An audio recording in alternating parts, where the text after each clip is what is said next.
Welcome to 74 in 74. We dedicate a little longer than 74 seconds to tell you what's coming up in our very own independent cinema this week. And I also welcome back Robyn Lawrence of Reclaim the Frame, who is here to talk about Queen of Glory, which is a film we've got coming up this week. But before we do that, I'm just going to run through some of the other films we've got screening in Studio 74, starting with Cronenberg's latest sci-fi body horror drama, Crimes of the Future, starring Léa Seydoux, Kristen Stewart and Viggo Mortensen. And it's set in a future where humans have adapted to synthetic environments. So this is from the director that brought us The Fly and Videodrome.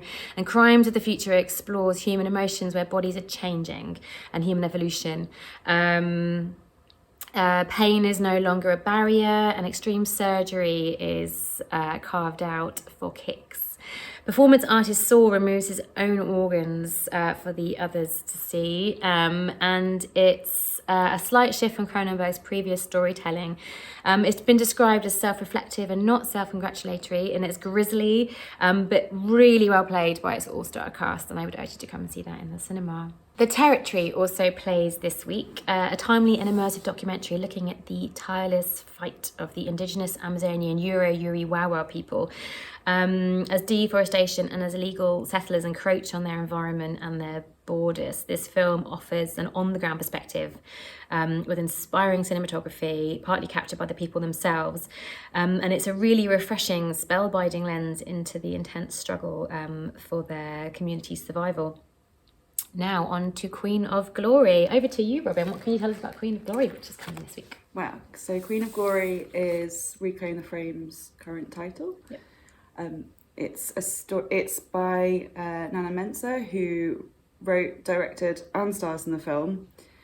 She plays Sarah, a Ghanaian-American neuro-oncologist. Nice. I just got it down finally. In New York, who is kind of coming up to a kind of crossroads in life where she's about to leave New York for Ohio with her married boyfriend. Yeah. When her mother unexpectedly dies, leaving her the family Christian bookstore and the family home that she grew up in the Bronx.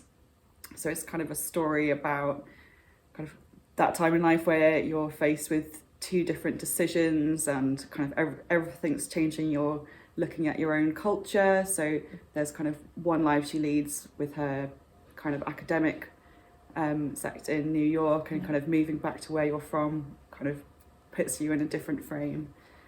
She's organising various funerals. It's a really gentle touch, and it's a really lovely film that's kind of about grief, kind of how grief is part of becoming an adult, and just sort of the different relationships that you kind of fall upon in those kind of strange times in your life. I love that. And there's lots of dry sense of humour along the way. I think she plays it so well throughout, and like you said, the characters she meets just really add into that rich mix of cultures. So she's got are they Russian next door? I think that the Russian family who are her sort of also daughter of immigrant relationship, which is sort of a bit strange but sort of quite genuine and caring, but also still clashy, but they have one like massive thing in common. And then there's the complete polar opposite character who's been charged with taking care of the bookshop, who is an ex-convict, I think, who's just absolutely gorgeous. And such her so much. A lovely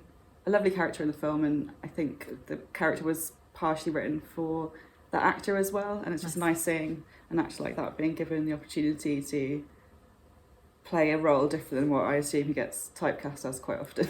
Brilliant. Yes, completely. But yeah, lots of face tattoos.